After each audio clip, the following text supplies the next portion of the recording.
From those early days working for brick and mortar retail, I mean, again, I was one of the roles was a buyer for that chain, and you would be responsible for coming up with the product line, how to market it, pricing, how to go to market, and all those type of things. So it's a very entrepreneurial career inside a very traditional environment.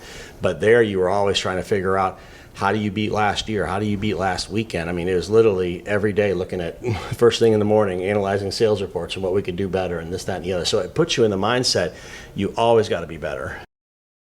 Tap into innovation at IAAPA Expo, the biggest industry event of the year.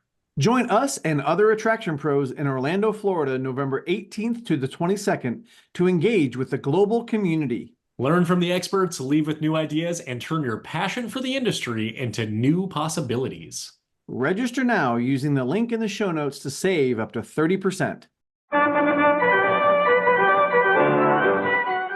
Welcome to the Attraction Pros podcast, where we discuss the latest trends and challenges facing the attractions industry today. We chat with some of the top leaders in the field and provide resources that will help develop your career in this great industry. I am Josh Liebman. I am obsessed with the guest experience and helping attractions make that their top priority for success. And I'm Matt Heller. I am passionate about organizational effectiveness, leadership development, and employee engagement. Now sit upright, hold on tight, and get ready for the Attraction Pros podcast. Hey, Matt, how's it going? It's going fantastically, Josh. How are you? Doing great. It is nice to be sitting across the table from you in the boardroom here. Unlike normally when we do this, I could reach across and poke you in the eye. Please don't. I will not. You know, because I can't do that because you're wearing glasses. That's right. That's true. But it is great to be here in person. It is. Is this our third consecutive week of in-person episodes? Yes. We've had a busy 24 hours. We have the third one that we recorded while we were down here in South Florida. Yeah, that's right. So for those who are maybe just tuning in for the first time, 2 episodes ago, we did podcasters in a car recording a podcast, leadership lessons from an unexpected source. Exactly. And then 1 episode ago was Attraction Pros Live at the IAAPA 2024 annual conference. Yes. And here we are, still at the 2024 IAAPA annual conference. We are. Where we now get to do our regular standard interview format. It was still different because we were in the room with Bron, who was sitting in this seat a moment ago. But just the dynamic is so different to be in person. And we talk about that a lot, you know, in terms of, 2020, everything went virtual and we're doing everything on Zoom. And we normally do our recordings of the podcast on Zoom. And you kind of get into a rhythm. You get into a certain way of doing things. And certainly being in person changed that up a little bit, but it was still just fun to have a conversation. Yeah, exactly. It was our regular interview format that was just heightened because we're right here. Yes. So Bron Launsby. Yes, Bron. He is a lot of things. CEO and founder of Slick City Action Park and Innovation Heights Management Company. Co-founder and owner of Amp Up Action Park and co-owner of Slick Slide. He's got a lot of irons in the fire. And he's got a lot of things that he talks about in terms of getting everybody on board. He talks a lot about culture. Culture is everything. We certainly asked him about that. And I appreciated the way he kind of really framed it up around people, which is something you and I talk about a lot. Yeah, exactly. But most, I don't want to say most relevantly because it was all relevant, but most currently, he won an award at this conference on innovation excellence. Yes. And so we get to hear about his innovative process, which, his management company is called Innovative Heights. So he's definitely leaning into the innovation aspect, and we get to hear about his innovative process that ultimately led to the founding of Slick City, which they currently have 5 parks and at the time of this recording, and many more that are under development, many more franchises that have been sold and territories that have been awarded. So we're on the verge of some explosive growth here. Absolutely, absolutely. We also talked about, from the franchise standpoint, going from a franchisee to being a franchisor, and building that different kind of business. And I think it goes right into the whole conversation of innovation, because there's a certain mindset You might even call it a muscle that you have to keep flexing in order to keep that kind of business going. And I think, he gives us a great insight into how he has done it over the years. Mm-hmm. Yeah, absolutely. And like you said, we talked about culture. We talked about how culture is everything. Yeah. Yeah. Cool. So is it time to slide into this conversation with Bron? I think we should do it slickly.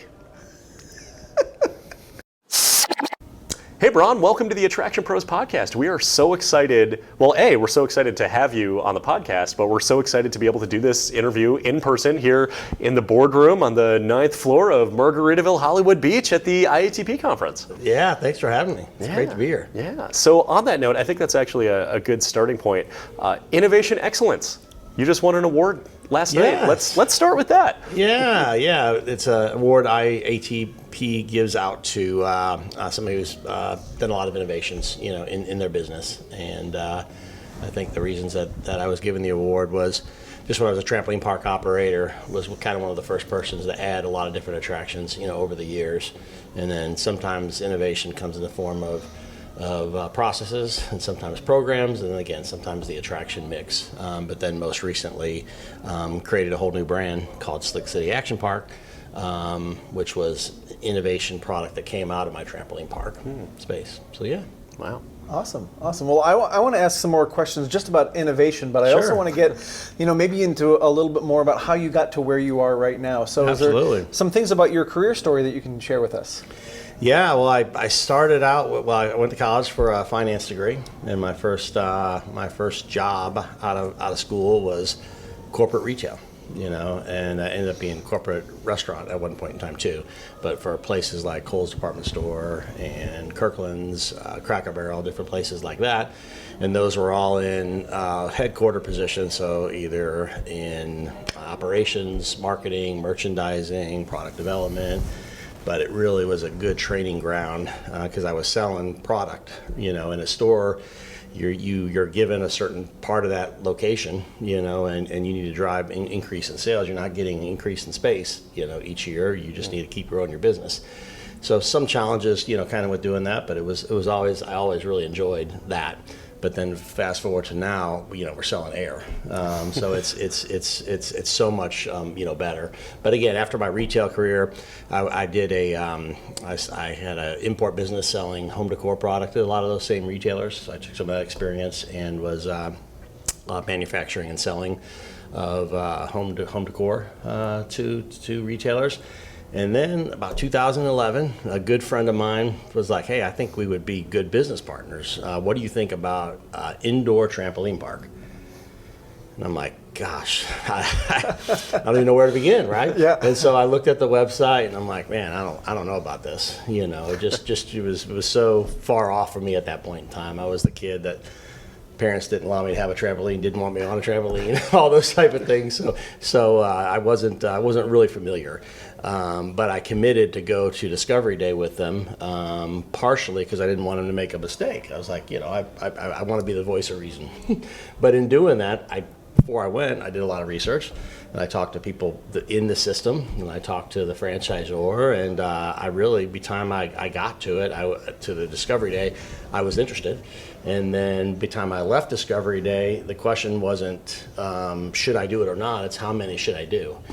So I really, in a couple of weeks, went from a big, kind of scared of it really, not knowing what it was and risky and this, that, and the other to, let's get 3 of them and start moving pretty quick.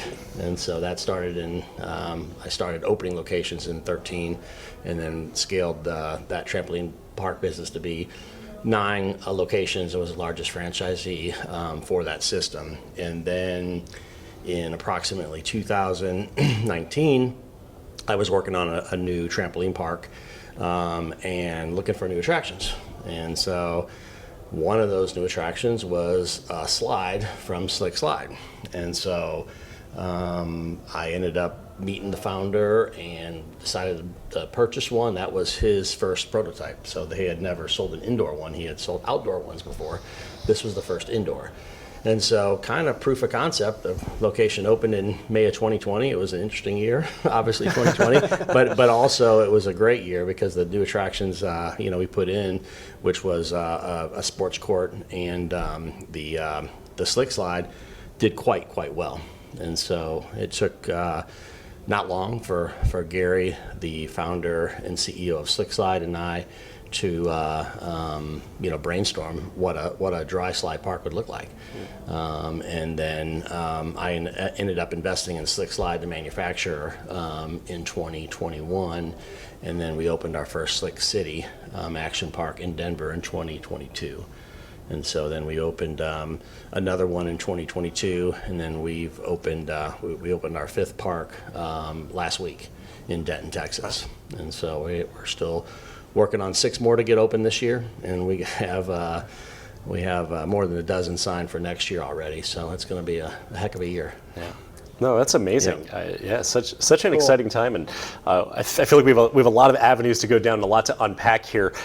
I want to kind of go back to your transition from retail into entrepreneurship, because I think I would lose count of the amount of times a friend has said to me, or I have said to a friend, "Hey, we should be business partners together. Maybe it's let's develop an app. Let's open this concept. Let's look into doing this." What was the actual catalyst to make you say, yes, this is something worthwhile that I should look into, that ultimately transformed your entire career in life? Yeah, it's really interesting. I mean, I've always been entrepreneurial minded. As a young kid, was always whether it was a lemonade stand or whether it was the twice a year garage sale selling stuff, and just always doing stuff like that. So it always was a passion. I actually helped start an e-commerce business in 1998, I believe. We were the business was selling books, music, and video similar to an Amazon, back many moons ago. So had that drive back then, but eventually went back to corporate America. Had a young family and this, that, and the other. And then as I pivoted out of retail and went into the home decor business, I was doing a lot of what I did for a large retailer. I was doing that for smaller retailers. They didn't have the experience as somebody like I had, and so I developed lines of product for those retailers. And then again, fast forward to the friend saying, "Hey, we'd be great business partners." I mean, that was literally. The import business was getting tougher because e-commerce was obviously just super strong at that point in time and building. And then on the flip side, I a lot of the smaller chains I was selling to were going out of business. And so long term I was like, I need to either hold inventory in a warehouse and change my business model, because I was selling full containers worth of goods to large retailers or decent sized retailers, and a lot of the big retailers didn't need my experience, and the medium sized ones that did were going out of business, and e-commerce was stepping up, and they wanted somebody to hold inventory for the retailers. And so I would have to change the business model, or I needed to find another path. And so I didn't know it was going to be attraction based, but I'm thankful it was, for sure. That's so cool. I love hearing kind of how all those things transpire, and all those little decisions along the way can get you to where you are now. Sure. I mentioned earlier I wanted to talk a little bit about innovation, and to me it seems like it's, to the people I talk to, it's a bit of a mindset. Like you said, you've always been entrepreneurial, and to innovate and think of something new, it's got to come from somewhere. So I'm curious where maybe your innovation inspiration comes from. Well, I think a lot of it came from those early days working for brick and mortar retail. I mean, again, one of the roles was a buyer for that chain, and you would be responsible for coming up with the product line, how to market it, pricing, how to go to market, and all those type of things. So it's a very entrepreneurial career inside a very traditional environment.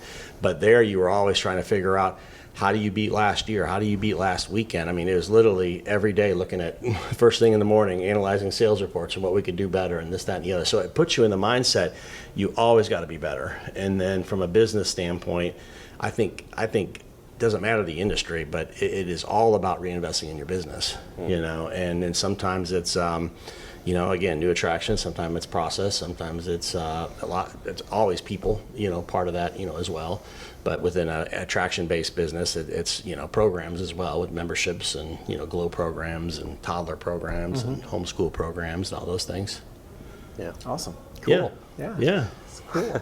So let's dive deep here into Slick City. Can you walk us through what is the experience when someone walks into one of your parks? Yeah, well, you literally walk into the door, and you see people of all ages flying off slides into airbag. That's we try to put the launch slide, right at the very beginning. But again, our park is going to have probably between 10 and 15 of our dry slides, and then we also have a large toddler area that will be.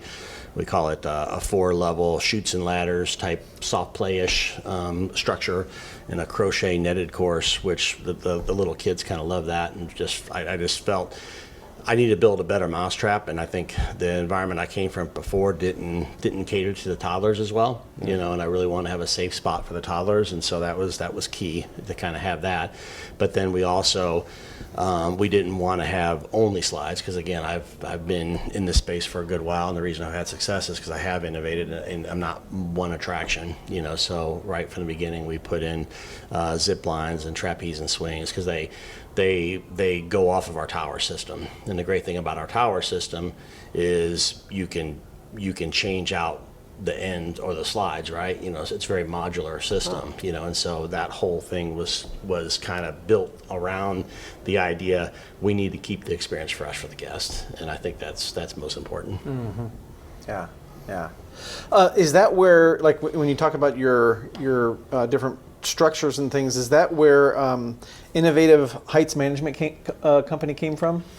Yeah, that was started when I started the trampoline park, and once I had multiple, I needed a regional team. I wanted to take a lot of aspects out of the park, because that manager that's handling the guest, I wanted them to take care of the guests in the park, as opposed to answering the phones and taking care of a lot of the other administrative stuff. So hired in the beginning, it was just one person, but over time we scaled that to probably about 15 people. But that would include, call center agents, that would be marketing, bookkeeping, training, regional managers that help with the operational leadership and all those type of things. And so fortunately, when I sold my trampoline parks, I was able to keep that group together, and over the past few years we were anticipating Slick City coming, so that team there really helped me build Slick City.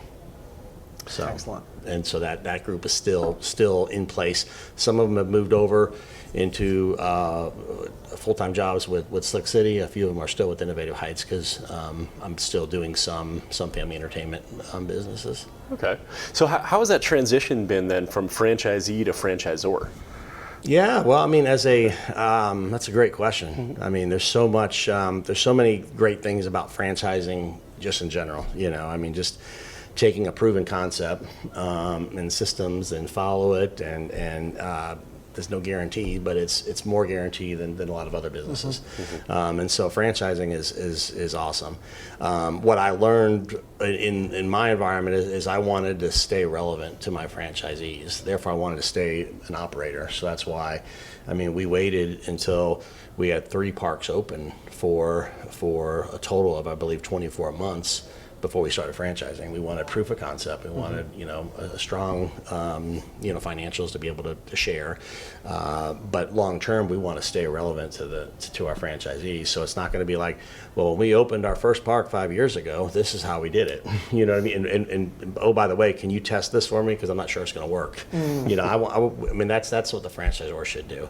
So I think one of the key things I learned was stay relevant to your franchisees, and also, as being a franchisee, franchisors can control some of your purchases, and sometimes there's leverage with getting people together and buying power, but sometimes you end up paying maybe more than what I could pay. And so I didn't want to relive that either. I wanted to provide a very cost-effective franchise system for franchisees. So I think we're pretty franchisee focused, to make them as successful as possible. Yeah.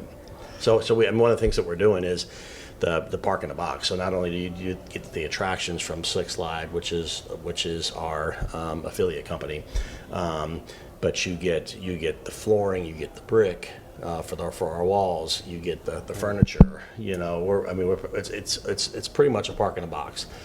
But another thing I learned from my experience before was you would go into one location and it would look this way. You go into another location, it would look this way. Partially because different times they were opened, but also partially because the cost of the items that were recommended or required were quite high, and so entrepreneurs find a cheaper way to do it, and then you go into one location that looks this way, another location looks this way. As a brand, that's not a great thing at all. Yeah. And so wanted to make sure we had consistency across our brand, right from the get-go. Yeah.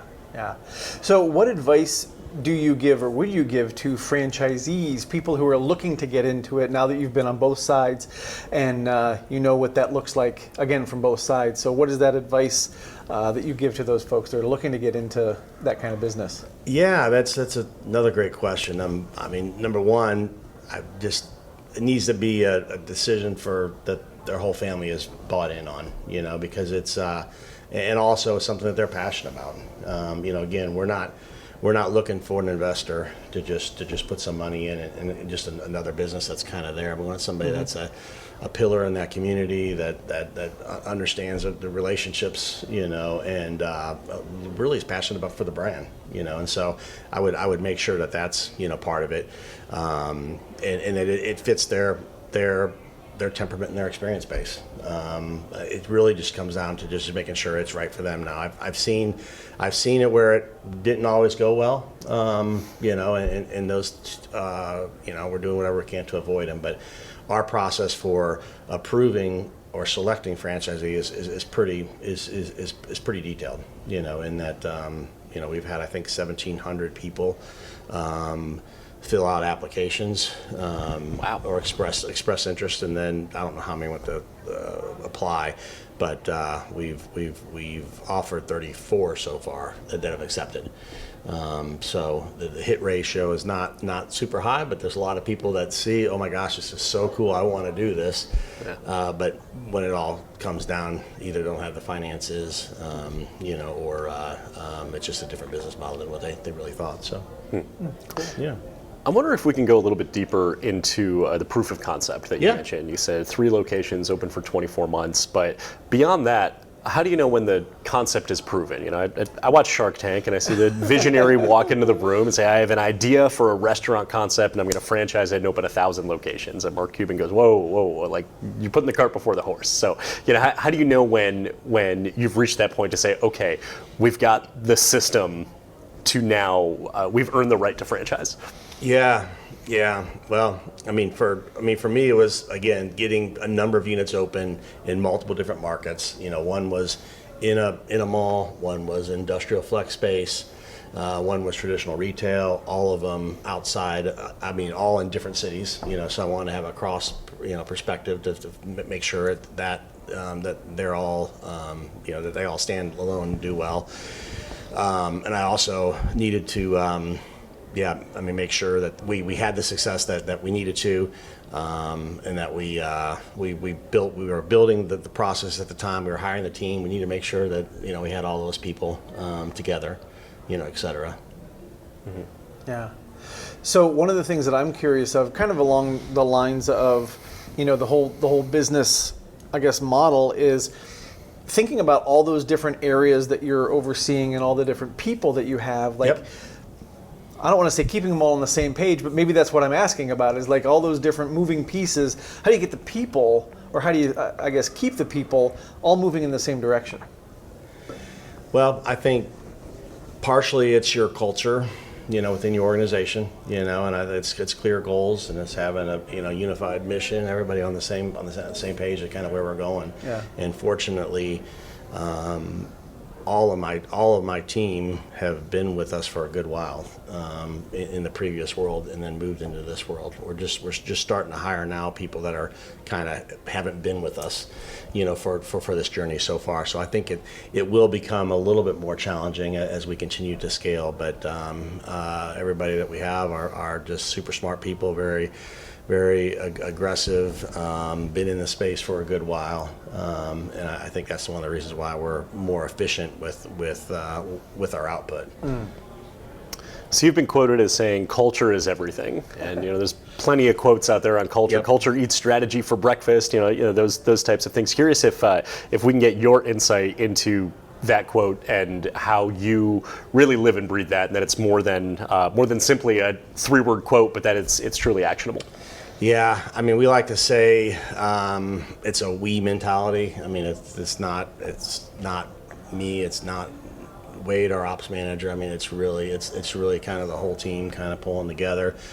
We have an acronym, SLICK, for Slick City or Slick Slide, and it's stand tall together, and then it's love your community, innovate always, and then what is C? And then it's keep the experience safe. Yeah. Yeah. So you guys have said it. I've heard you guys say it, or versions of it. But I mean, your guest engagement will never be higher than your team member engagement, right? So it's about taking care of your team, and that's a big thing, and that goes down. That's from senior management to the new hires. Absolutely. Yeah.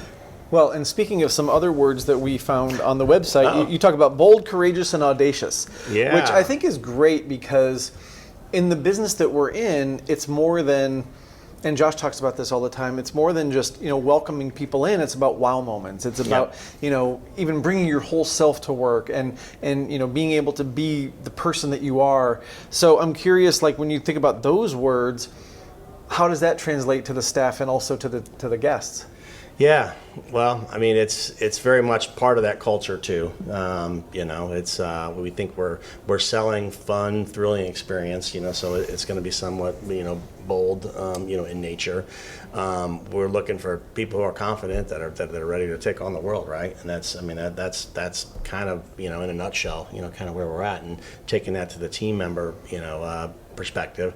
And there's a lot of great content at this convention, talking about interview styles and group interviews and who shines and all that type of stuff. But it's taken all that and really hiring the right person.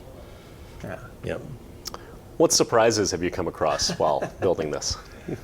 There's been a lot of surprises, and a number have been quite positive. I think we've convinced lots of landlords to take a spin on something that's different, or take a slide on something that's different. So I'm very happy, with that. We've the IAAPA and IFA, those organizations have been extremely helpful. Being a member and just the content and the best practice sharing, and I mean just the amount of education that I've put myself through over the past little bit is very encouraging. And both organizations, take your brand off, and it's about moving kind of the overall goal, which is super important. Which, coming from a franchise brand, that's not necessarily always the case. So it's quite cool to come to an event like this one, and to have lunch, dinner, share best practices with people from all different types of brands. Yep. Yeah. I know one of the things that we talk about when we come to conferences like this, which Josh and I do quite a bit, and obviously you do as well, is that, there's potentially, centers of different, brands that might be near each other in the same demographic. But at the end of the day, we all want people to be safe. We all want people to have a good time. So can you talk a little bit about, I guess the level of collaboration when people come together at a place like this? And I've said this many times, it's not like any other industry that I know of. Like, we're maybe competitors on paper, or at least, in the same demographic, but there's so many other things that pull us together. So can you talk a little bit about that kind of collaboration among the industry? Yeah, well, I mean, I sit on the board for IATP, and I mean, there's committee meetings, and I mean, there's lots of different ways to get involved. But I mean, ultimately, we're all here to improve our brand, you know, in some format. And there's a nugget of information that I've gotten from you guys earlier today and from other people, you know, that I'm going to take back to the business. And I think that's majority of the people that are here have that like mindset, that I'm gonna share some ideas, and I'm going to get a lot of great ideas. And it was well worth my investment of time, you know, to be here for sure. Awesome. Any examples come to mind of specific ideas or tidbits from the show so far? Yeah, I mean, there's been a lot. I mean, I mean, a lot of it is, I'm not going to say it's revolutionary, but it's reminders like, oh my gosh, that does make a lot of sense. We used to do that, or we should do that, you know. But a lot came around, you know, more of you know, labor and management and hiring, and then there's a lot on safety today that came out of the last couple sessions I was in. Yeah. And you mentioned that you have centers all over the place, and you've got more on the way. Yep. Do you find, if we could kind of dive into that hiring piece, do you find that the hiring environments are somewhat similar no matter where you are, or are there differences in different regions? There are very much differences. I was shocked in Katy, Texas. We put a general manager position out there, and I think we had 300 applicants without paying on Indeed, just like the open ones. And then there's like Chesterfield, Missouri, which is a little bit more affluent. It was a lot harder to find, you know, managers, you know, for that particular location. But yeah, I definitely see some differences, and that's from a manager and a team member perspective. But I mean, overall, we don't have near the problem that I think a lot of restaurants and retail have today. I mean, it's more cool of a work environment. It's something new, fresh, that for sure helps, you know, kids today. And I mean, most people today are looking for content, right? And so I mean, they're working at a place that is heavy on the content, and I think that's important as well too. And then you lean into that into your recruitment strategy. Absolutely. Because you're competing against restaurants and retail and those other service industry, or honestly driving for Uber, delivering for DoorDash, right? Like being an Amazon, of being able to create more flexibility. Those are jobs that didn't exist until, you know, right around the time that you launched Slick City. I mean, they existed, but they accelerated substantially during the pandemic when people said, oh, I can go work for myself. So it's interesting that competitive environment, and you lean into saying like, this is cool. Like this, you know, yeah. What about managing standards? So with the current locations you have open, and with the new that are under development, and the new territories, as this continues to build and scale, and there's more franchises that open and more territories that are awarded, whether it's guest experience or leadership or maintaining the company culture or safety standards in particular of ensuring the consistency across parks as the company continues to scale? Yeah, it's a lot. It's a lot for sure. But I think we have quite a strong team. And again, most of us have worked together for a good while, so we're clear on what our goals are. We've hired, you know, 4 new people in the last month alone, just in positions like human resources and a director of attractions and safety. You know, putting in those positions, right? So I think a year from now we're going to be dramatically different staff than we are today. But you know, and again, you gotta hire experts in all those areas. You know, Wade Powell, who's our COO, I don't know a better operator above park, you know, leader than him. You know, and so you gotta have winners in all those areas. And again, I think the other thing too that makes us a little bit different is the affiliate company Slick Slide. I'm an owner of, I'm a part of, but there's a whole separate leadership team over there too. That's really supporting the back end of our growth too. So it's definitely good to leverage, you know, that group as well. So Bron, I have to ask you, since you talked about having the experts, what's your area of expertise that you're bringing to the table? Yeah, it's a great question. Yeah, I mean, it's probably vision, it's probably drive, you know, kind of make it happen. I mean, I'm finding my time being spent, you know, besides, you know, overall strategy and stuff like that, spending a lot of time right now on the franchisee side, the new candidates coming into the system, and also spending a fair amount of time on the retail side, on the location, finding locations, side. It's just a spot that, I'm probably the better dreamer, get it going, make it happen, and then I have a pretty strong team that helps make sure that it's running at a pretty good level. Mm-hmm. Awesome. Yep. So Matt asked earlier about advice you have to prospective franchisees or people that want to get into franchising. This is a twist on that. If you could give advice to yourself on your first day of your first job, what would you tell yourself? Wow. I think it'd probably be smile more, right? You know what I mean? I think that's something, for sure. And take every opportunity to learn. It's like, there's some people that they just, it doesn't matter what they're doing, they have a cheerful heart and they make it happen, right? You know what I mean? And I think that, that not all of us have that all the time.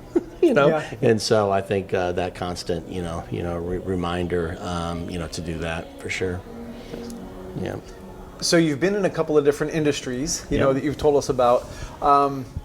If you weren't now in the kind of out-of-home entertainment business, what do you think you'd be doing? Well, I mean, at one point in time, I was thinking, to go to law school type situation, but obviously I didn't do that, and I started in the retail career. I think I would have still been in the retail environment, which again, I'm happy I'm not. But again, I've been very fortunate in the positions that I've had. I've really, really enjoyed what I've done, and I think that's probably a gift too that I have is you wherever you're planted, to learn from it and actually enjoy it. So, I really enjoyed being a retail buyer. I mean, it was very entrepreneurial in four walls for, spending other people's money and to make money, is basically what I did. And now I'm just doing it with my money and with some other partners' monies. Yeah. Out of the portfolio of attractions that you offer within your parks, do you have a personal favorite? I'm still, it's a slide for sure, and it's I like the launch slide, and we have it's like a half pipe, but we call it the off ramp, and those two are still my favorite. The sports courts are awesome too. I mean, how fun is it to play a full court basketball and be able to slam on a hoop, and to play dodgeball with the kids and all that fun stuff. So yeah. We're definitely selling fun, and it's a good thing to do. Yeah. Well, Bron, I can't let you go until I ask a little bit about the future. Because you're an innovator. Yeah. You said you've got good vision, and I totally see that. 20 years down the road, what are we going to be talking about in the family entertainment industry? Wow, that's quite a few years out. I mean, that's too far. If you don't want to go that far, that's okay. Yeah. Well, I think the great thing about what we do is, we're very much an experiential economy today, and that is only going to keep growing because people are becoming somewhat less connected to people and somewhat more connected on social, or with social media and all those type of things. So I think the physical activities with people is a great spot for all of us to be in for quite a few more years. Probably 20 years. It's still going to be a very good. I think technology is going to keep improving. I personally have stayed away from technology a little bit. Lots of things that can kind of go wrong, and like to control the destiny a little bit, more. But I think that me personally, and we'll have to become more tech savvy for sure as we move forward. Nice. So, Bron, as we start to wind this down a little bit, if people want to learn more about Slick City, Slide, or get a hold of you directly, where would you send them? Yeah, well, they can find me on LinkedIn, Bron Launsby, and then we also have slickcity.com for our customer-facing website. We have Slick City Franchise for franchise information, and then we have a website for Slick Slide, slickslide.com to information on our slides. Excellent, excellent. Well, Bron, thank you so much for your time. Yeah, thank you today. guys. I'm so glad we were able Yeah. to do this, and especially to do it in person. Should we all do it at the same time to say our signature try. sign Sure. off? Let's try. do it. So, thank you everybody for being here and for watching and listening. And just remember, We are all attraction pros. Yeah.